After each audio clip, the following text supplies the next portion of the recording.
আজকে শীতের সকালটা ভারী মিষ্টি। আমার কাছে তো খুবই ভালো লাগে। তোমাদের কেমন লাগে? হ্যালো এভরিওয়ান, তোমরা সবাই কেমন আছো? আশা করি ভালো আছো। আমিও খুব ভালো আছি। এসএস ফ্যামিলি চ্যানেলে স্বাগত জানিয়ে আজকের ব্লগটা স্টার্ট করতেছি। সকাল সকাল আমি আর আমার মেয়ে মিলে বসে পড়েছি চাউমিন খেতে। চাউমিন খেতে তো আমার খুব ভালো লাগে। আগের দিন রাত্রে নিরামিষ চাউমিন বানিয়েছিলাম। কি খাবো শীতকালে বলো তো? রাত্রে না ভাত খেতে একদম ইচ্ছে করে না। অনেক চাউমিন বানিয়েছিলাম, চাউমিনগুলো বেশি হয়ে গেছে, তার জন্য সকালবেলা ডিম দিয়ে ফ্রাই করে খেলাম।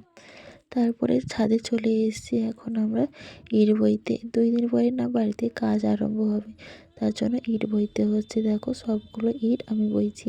বইছি মানে কি, নিচ থেকে নয়, নিচ থেকে আমার শ্বশুরমশাই আর আমার বোন মিলে ইট বইছে, আর আমি ছাদে ইটগুলো সাজিয়ে দিচ্ছি। মানে একটা জায়গায় আমার বর আর আমার শ্বশুরমশাই করে ইটগুলো ফেলে দিচ্ছে। দেখাচ্ছি তোমাদেরকে, দেখো এই যে এখানে এখানে ইটগুলো ফেলছে। এই যে আমার বরবাবু নিয়ে আসছে, এখানে ফেলছে, আর আমি ওখান থেকে এখানে সাজিয়ে রাখছি।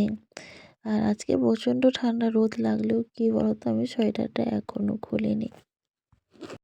বাড়ির ছোট বউ আসবে, তার জন্য বাড়ির কাজকর্ম তোড়জোড় করে লাগছে। ছোট বউ আসবে তার জন্য কত কিছু আয়োজন করছে। তাড়াতাড়ি করে রুম করছে, আর রান্নাঘর প্লাস্টার হচ্ছে, আবার একটা বাথরুম ঘরও হবে।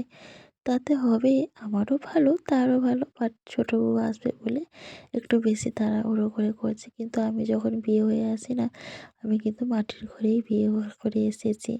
আমাদের মানে আগের যে একটা বাড়ি ছিল সেটা ছিল মাটির, আমি সেই ঘরেই এসেছি। এটা তখন পাকার বাড়িটা হয়েছিল, হাফ গাঁথনি হয়েছিল, পুরো বাড়ি কমপ্লিট হয়নি, দরজা জানলা কিছুই হয়নি।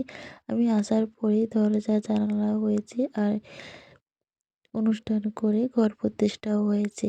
মানে আমি আসার পরেই হয়েছে, এর আগে হয়নি।